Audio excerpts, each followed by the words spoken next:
The Mystic of Enlightenment. This is the first book that was written on the ideas, actually, the unrational ideas of a man called Yuji.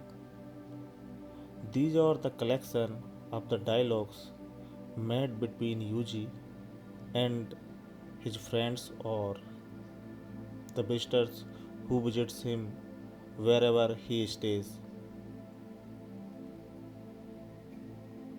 Now we are going to read the introduction or foreword written by Elias Furlord. Here is perhaps the most straightforward, no nonsense book yet written about that truth which many spiritual seekers are seeking. What most gurus call enlightenment and what UG Krishnamurti calls the natural state.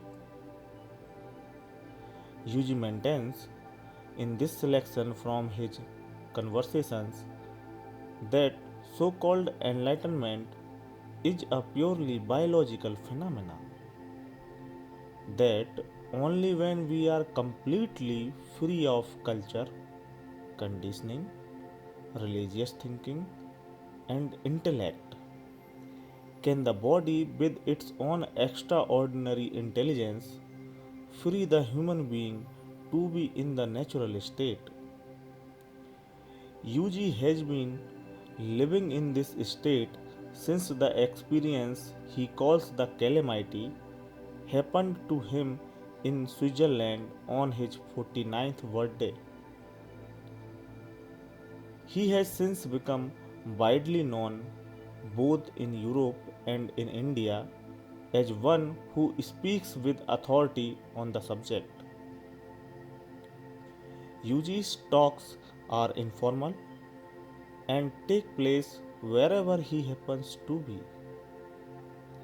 He is no relation to J. Krishnamurti, the famous spiritual leader, whose teachings he once admired and now considers archaic hogwash.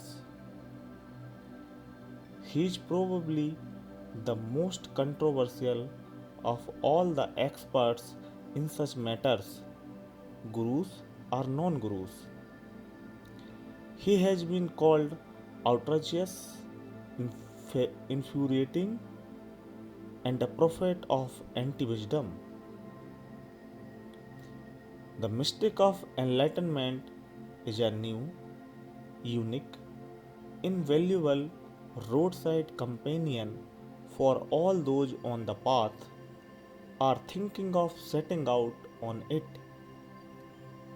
It tells the inside story of a man who knows the holy business from the ground up and who reveals in a frank and direct manner how he became free not because of but despite a lifetime of spiritual practice. Elias Furlord. Now there are some quotes of UG Krishnamurti which we are going to read here.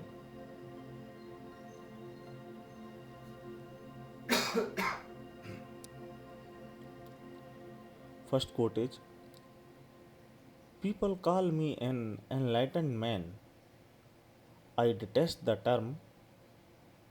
They can't find any other word to describe the way I am functioning. At the same time, I point out that there is no such thing as enlightenment at all.